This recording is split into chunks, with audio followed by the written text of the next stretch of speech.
Okay பைஸ், good morning மா. Good morning miss. நம்ம ஒரு சின்னதா ஒரு மாரல் ஸ்டோரி வந்து பார்ப்போம்.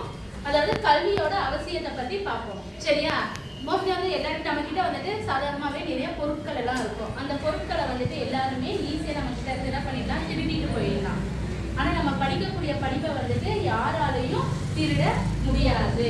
அந்த மாதிரியான படிப்பு, அதாவது அந்த கல்வியை நம்ம வந்து என்ன செய்யணும், வளர்த்துக்கணும். நம்மளோட நாலேஜை வந்து நம்ம என்ன செய்யணும், வளர்த்துக்கணும். சரியா? நம்ம எப்பவுமே அறிவு கூட இருக்க கூடாது.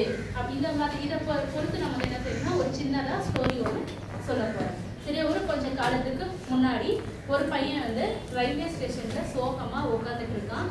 அங்க வந்துட்டு எல்லா ட்ரெயின்ஸும் வந்து போயிட்டு இருக்கு. கடைசியா வரக்கூடிய ட்ரெயினும் வந்துட்டு போயிடுச்சு. ஆனா இந்த பையன் வந்து எந்த ஒரு ட்ரெயின்லையும் ஏறவே இல்லை. ஏறாம அவன் பாட்டுக்கு அழுத கண்கள் சிவந்து மாதிரியே அங்க ஒரு பெஞ்ச் மேல உட்காந்துட்டு இருக்கான். ஆனா வந்துட்டு ட்ரெயின்ல ஏற வரல. தினமும் வருவான், உட்காந்து கொஞ்ச நேரம் உட்காந்துட்டு வீட்டுக்கு போவான். இந்த மாதிரி தான் அந்த பையன் பண்ணிட்டு இருந்தான் தினமும். அப்போ வந்துட்டு அவன் கையில வந்து ஒரு ஷீட் இருக்கு. அந்த ஷீட்டை வந்துட்டு படிச்சுட்டு அழுதுட்டு உட்காந்துட்டு இருக்கான். அந்த ஷீட்ல, அதாவது அந்த லெட்டர்ல என்ன எழுதிருக்கோம் அப்படின்னு சொன்னா, அவங்க அம்மா எழுதின கடைசி லெட்டர் அது. அதில் என்ன எழுதியிருக்கோம் அப்படின்னா, எந்த ஒரு கஷ்டத்தையும் நீ வந்து படிக்கிறது விட்டுடவே கூடாது அப்படின்னு சொல்லி எழுதியிருக்கோம். சரி, இந்த மாதிரி பார்த்த அந்த பையன் அதை வந்துட்டு படிச்சுட்டு எடுத்துட்டு வீட்டுக்கு போயிடலாம். வீட்டுக்கு போனதும் சரி, அவங்க அம்மா என்ன சொன்னது, அவங்க அம்மா சொன்னதை நினைச்சு பார்த்துக்கிறான். அவன் அந்த பையனோட வாழ்க்கையில் என்ன நடந்திருக்கும் அப்படின்னு சொல்லி பார்த்தோம்னா, அவங்க கொஞ்ச நாளைக்கு முன்னாடி அவங்க அம்மா வந்து என்ன பண்ணியிருப்பாங்கன்னா இறந்துட்டு இருப்பாங்க. அப்போ வந்து அந்த பையனுக்கு வந்து நிறைய மோட்டிவேஷன் கொடுத்து வளர்த்திட்டு இருப்பாங்க அவங்க அம்மா. படிப்பு வந்து எப்பவும் விடக்கூடாது, படிப்பு வந்து ரொம்ப அவசியம், எந்த ஒரு காலத்திலையும் வந்துட்டு நம்ம கல்வியை வந்துட்டு கற்றுக்காம விட்டுறக்கூடாது அப்படின்னு சொல்லிட்டு கல்வி, அதாவது அந்த படிப்போட அவசியத்தை பற்றி தான் அந்த பசங்களுக்கு அவங்க பையனுக்கு வந்துட்டு மோட்டிவேஷன் கொடுத்து வளர்த்திட்டு இருப்பாங்க. அவங்க அம்மா வந்து டீச்சர். அதுக்காகவே அந்த பையனை வந்துட்டு அதிகமாக மோட்டிவேஷன் கொடுத்து அந்த பையனை வந்துட்டு வளர்த்திட்டு இருப்பாங்க. சரியா? அப்போ இந்த மாதிரி இருந்த டைம் வந்து கொஞ்ச நாள் கழிச்சு அவங்க அம்மாக்கு என்ன ஆகுதுன்னா ரொம்ப உடம்பு முடியாம போயிடுது. அவங்களும் ரொம்பவோ ட்ரை பண்ணி பார்த்துருக்காங்க, நிறைய ஹாஸ்பிட்டல்ஸ்ல காமிச்சிருக்காங்க. அப்பவுமே அவங்க அம்மாவை வந்து காப்பாற்ற முடியல. அப்போ வந்து கடைசியாக வந்து அவங்க படிக்கவே ஆயிடுவாங்க. அப்போ கடைசியாக வந்து அவங்க பையனை கூப்பிட்டு ஒரு வார்த்தை பேசுவாங்க, எந்த ஒரு கஷ்டத்துலையும் நீ வந்துட்டு படிக்கிறத வந்துட்டு கைவிடவே கூடாது. நீங்க எப்பவுமே நீ வந்து என்ன செஞ்சுட்டு இருக்கணும், படிச்சுட்டு எந்த ஒரு கஷ்டம் வந்தாலும் படிக்கிறத மட்டும் விட்டுடாது அப்படின்னு சொல்லி அவங்க அம்மா வந்து கடைசியாக அந்த பையன்கிட்ட சொல்லிட்டு இறந்துடுவாங்க. இறந்ததுக்கு அப்புறமா இப்படியே கொஞ்சம் நாட்கள் போது அவங்க அப்பா என்ன பண்றாங்கன்னா குடி போதைக்கு வந்துட்டு ரொம்ப அடிமை ஆயிடுறாரு. அவங்க அப்பா என்ன பண்றாரு, குடி போதைக்கு வந்து ரொம்ப அடிமை ஆயிடுறாரு. தினமும் குடிக்கிறது வருது. இந்த மாதிரி குடிச்சு என்ன பண்ணாருன்னா, வீட்டில் அவர் கையில இருக்கக்கூடிய பணமும் காலி ஆயிடுச்சு. வீட்டில் இருக்கக்கூடிய பொருட்களையும் எடுத்து போய் வச்சு குடிச்சு வீட்லயும் ஒரு பொருளும் இல்லாம போயிடுச்சு. சரி, திடீர்னு ஒரு நாள் வந்துட்டு நல்லா போதையில வீட்டுக்கு வராரு. வந்து பார்த்தா அவங்க பையன் உட்காந்துட்டு இருக்கான். அவங்க பையன் கிட்ட, இனிமே நீ வந்து ஸ்கூலுக்குலாம் போகாத, படிக்கவும் நீ போகாத, படிச்சு இப்போ என்ன பண்ண போற, நம்ம கிட்ட ஒரு பைசா காசு கூட இல்லை, நீ வந்து என்ன பண்ண போற, இனிமே வேலைக்கு போ அப்படின்னு சொல்லிடுறாரு. சரி, இந்த பையனால என்ன பண்ண முடியல, அந்த அம்மா சொன்ன அந்த படிப்பையும் விட முடியல, படிக்காம என்னால இருக்கவும் முடியல. சரி, இந்த கஷ்டத்தினால அந்த பையன் என்ன பண்றான் அப்படின்னா, வீட்டில் எந்த பொருளும் இல்லை இல்லையா, அவங்களுக்கு சாப்பிட்றதுக்கே வழி இல்லாம போயிடுச்சு. அதனால அந்த பையன் ஏதோ கிடைச்ச வேலையை செஞ்சுட்டு இதே மாதிரி இருந்திருக்கான். அப்ப திடீர்னு அந்த பையனால படிப்பை விட முடியல இல்லையா. சரி, அவன் என்ன பண்ணிட்டு இருக்கான்னா, அந்த ஸ்கூலுக்கு போறது, வெளியே நின்று பாடத்தை கவனிக்கிறது. அங்க நடத்தக்கூடிய ஒவ்வொரு பாடத்தையும் வந்துட்டு அவ்வளவு உன்னிப்பா அந்த பையன் வந்து அவன் மனசுக்குள்ள அப்படியே பதிச்சுக்கிறான். இந்த கல்வியை எப்படி வந்து பதிக்கிறாங்களோ அந்த மாதிரி ஆழமா வந்துட்டு அவன் என்ன பண்றான்னா, ஒவ்வொரு நாளும் அவங்க நடத்தக்கூடிய அந்த பாடத்தை வந்து அப்படியே பதிச்சுக்கிறான். ஏன்னா அவன் கிட்ட புக்கும் இல்லை, அதுக்கு எழுதிக்கிறதுக்கான பெண்ணுமே அந்த பையன் கிட்ட இல்லை. அதனால மனசுக்குள்ளேயே அந்த பையன் என்ன பண்ணினா, அதை வந்துட்டு போறது கேட்கறது பதிய வச்சுக்கிறது. இதே மாதிரி அந்த பையன் பண்ணிட்டு இருந்தான். ஒரு நாள் அந்த ஸ்கூல்ல இருக்கக்கூடிய டீச்சர் வந்து பார்த்துடுறாங்க. பார்த்துட்டு, ஏன் வெளியே நின்றுட்டு இருக்க, போய் உள்ளர உட்காந்து படிக்க வேண்டியது தானே அப்படின்னு சொல்றாரு. அதுக்கு இந்த பையன் வந்துட்டு அவனோட எல்லா ஸ்டோரியும் அந்த டீச்சர் கிட்ட சொல்றாங்க.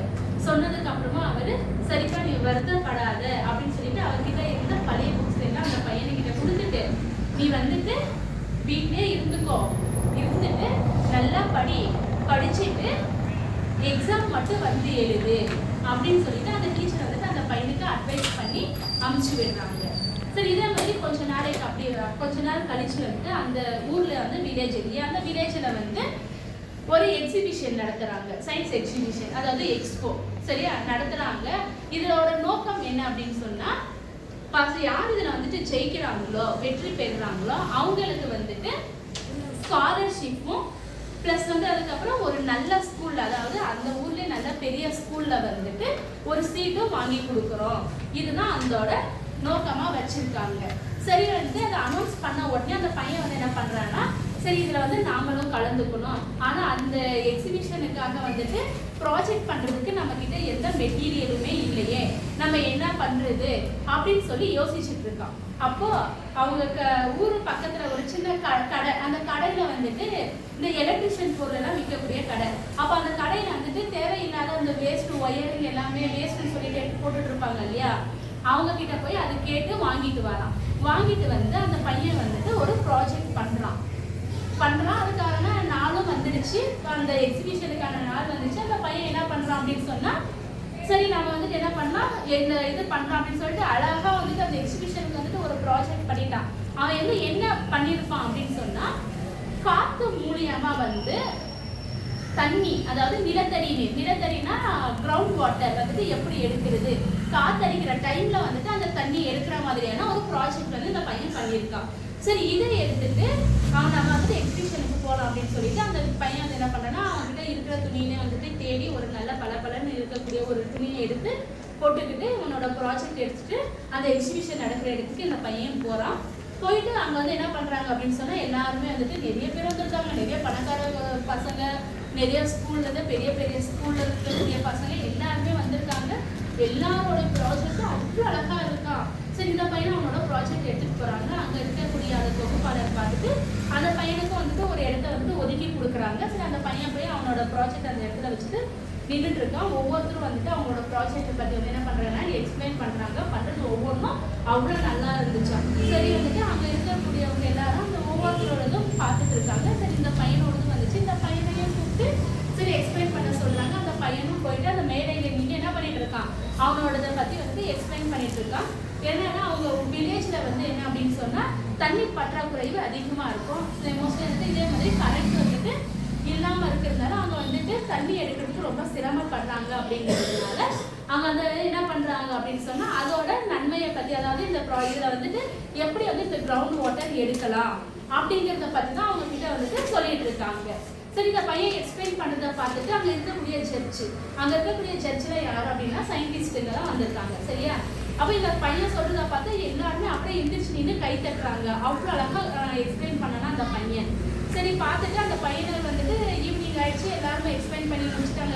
வந்திருக்கக்கூடிய ஒவ்வொருத்தரும் வந்துட்டு எல்லாருமே அவங்களோட ப்ராஜெக்டை பற்றி என்ன பண்ணியிருக்காங்க, எல்லாருமே எக்ஸ்பிளைன் பண்ணி முடிச்சிடுறாங்க. முடிச்சதுக்கு அப்புறமா கடைசியாக ஈவினிங் ஆயிடுச்சு. ஈவினிங் ஆனதுக்கப்புறம் வந்துட்டு யார் ஜெயிச்சுது அப்படின்னு சொல்லிட்டு அனௌன்ஸ் பண்றாங்க.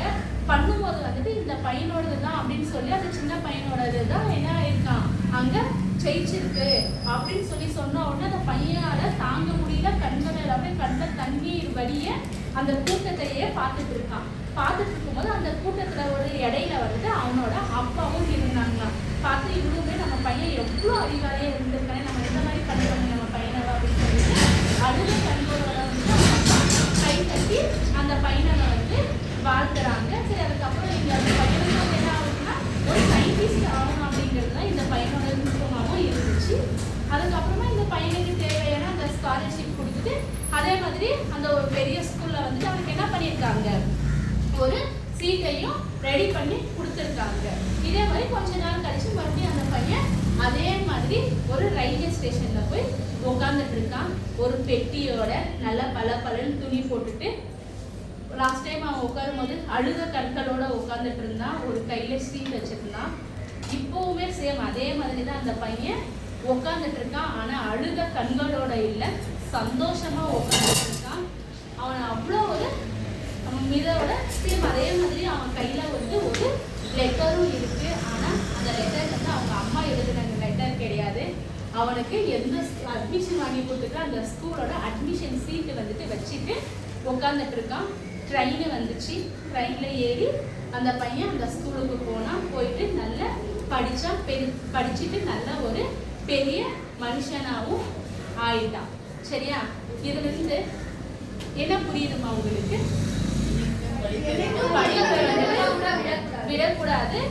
நம்மளோட எந்த ஒரு சூழ்நிலையிலும் நம்ம என்ன பண்ணணும்? முயற்சி பண்ணணும். முயற்சி பண்ணி படிக்கணும். சரியா?